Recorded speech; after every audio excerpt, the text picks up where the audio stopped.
Berjumpa lagi bersama saya, Salam Ramli, pada edisi Kamis 30 Januari 2020 dalam berita viral Top 55. Untuk berbagai informasi terkini dan terpercaya, kami akan menemani aktivitas Anda selama beberapa menit ke depan yang terangkum dari tim redaksi, di antaranya. Seorang pria di Banyuwangi tega membakar hidup-hidup rekan kerjanya akibat sering diolok-olok dan dikatai gendut. Misteri pembunuhan Rosida yang jasadnya ditemukan terbakar hangus di Banyuwangi akhirnya terkuak. Polisi berhasil menangkap pelaku yang tak lain merupakan rekan kerja Rosida sendiri. Ali Heri Sanjaya yang merupakan pelaku mengakui bahwa ia tega membakar hidup-hidup Rosida akibat seringkali diejek gendut dan diolok-olok oleh korban. Tak tahan dengan perlakuan korban, Heri akhirnya tega menghabisi nyawa Rosida.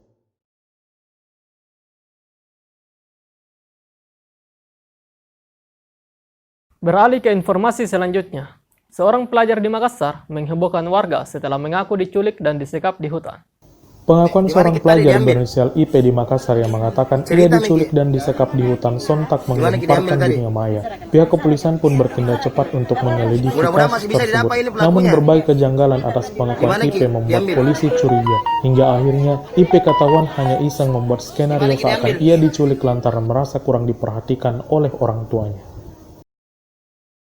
Beralih ke informasi selanjutnya, 4 buah mobil kehilangan rodanya akibat digondol maling saat tengah terparkir di kawasan Cikarang, Bekasi. Roda-roda mobil yang terparkir di kawasan Cikarang, Bekasi mendadak raib akibat digondol maling. Tak tanggung-tanggung, 4 buah mobil kehilangan rodanya. Tak butuh waktu lama, polisi akhirnya berhasil menangkap pelaku yang berinisial SS. Berdasarkan pengakuan SS diketahui bahwa ia melakukan aksinya kurang dari 1 jam untuk menggondol roda-roda setiap mobil. Beralih ke berita berikutnya, seorang ibu-ibu mengunggah video tutorial mengobati infeksi corona menggunakan bawang putih yang viral di media sosial. Sebuah video yang memperlihatkan tutorial meramu bawang putih agar dapat menyembuhkan penyakit akibat infeksi virus corona viral di media sosial. Dalam video yang beredar terlihat ibu-ibu yang tengah meracik bawang putih yang diakuinya memiliki khasiat menangkal virus mematikan tersebut. Namun setelah diteliti lebih lanjut, nyatanya bawang putih tak dapat menyembuhkan infeksi virus corona dan hingga saat ini belum ada obat untuk membantu penyakit tersebut.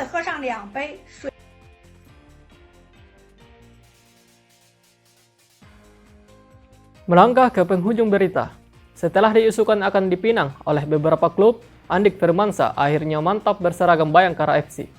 Bayangkara FC akhirnya resmi meminang Andik Firmansyah. COO Bayangkara FC Sumarji memastikan Andik Firmansyah akan memperkuat The Guardians musim ini. Sunarji juga mengatakan bahwa akan segera memperkenalkan Andik ke publik. Ia akan dikontrak dengan durasi 1 tahun dengan opsi perpanjangan jika permainannya dinilai bagus oleh pihak klub. Dan itulah rangkuman informasi viral Top 55 yang kami sajikan setiap hari, 2 kali sehari, setiap pukul 5 pagi dan pukul 5 sore. Nonton dan subscribe, like dan komen Berita 55 untuk tetap update informasi lainnya. Juga jangan lupa vote calon wali kota dan bupati favoritmu di pollingberita55.com. Semoga kesehatan pemirsa diberikan kesehatan dalam beraktivitas. Saya Salam Ramli, mengucapkan sampai jumpa dan salam Indonesia.